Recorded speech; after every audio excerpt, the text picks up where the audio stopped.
आज मी पिंपळे सौदागरमधल्या 6 डोसा कॅफे इथे आले होते। इथे ना साऊथ इंडियन खाणं, त्याच्यानंतर इथली फिल्टर कॉफी खूप प्रसिद्ध आहे आणि इथे असं फ्युजन खाणंसुद्धा मिळतं।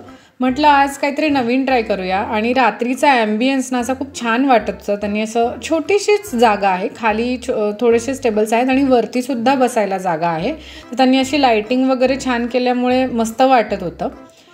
लास्ट टाइम आम्ही इथे जेव्हा आलो होतो ना, तेव्हा आम्ही इथे एर्नाकुलम पोडी इडली खाल्ली होती, मस्तच होती। म्हटलं यावेळेला काहीतरी नवीन ट्राय करूया। इथे असं फ्युजन खाणंसुद्धा खूप चांगलं मिळतं आणि गुगल रिव्ह्यूजमध्ये इथला जो डोसा पिझ्झा आहे त्याच्याबद्दल बऱ्याच लोकांनी लिहिलं होतं। म्हटलं बघूया तरी ट्राय करूया, म्हणून आम्ही हा चीज बस्ट पनीर तंदूर पिझ्झा घेतला होता।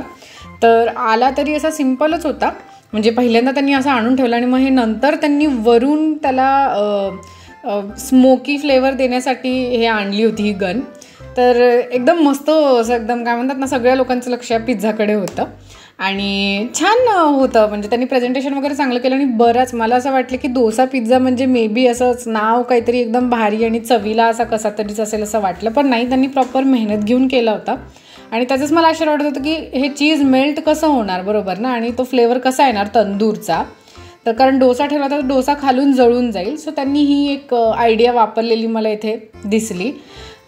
खरं सांगू तर पिझ्झा जो होता म्हणजे त्याच्यात चीज एकदम खूप जास्त होतं, पण चव वाईज माइल्ड होता। असा तुम्हाला एकदम जसा बाहेरचा आपला जो पिझ्झा असतो तसा जर तुम्ही विचार कराल तर तसा नव्हता। चवीला मला ठीक ठीक वाटला, पण इनोव्हेशन प्रेझेंटेशन वाईज मी फुल मार्क्स देईन। टेस्ट वाईज मला असं वाटलं की अजून थोडा बेटर करता आला असता।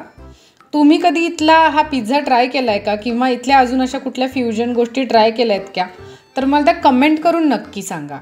व्हिडिओ जर आवडला असेल तर लाईक करा, शेअर करा आणि सबस्क्राईब करा। थँक्यू।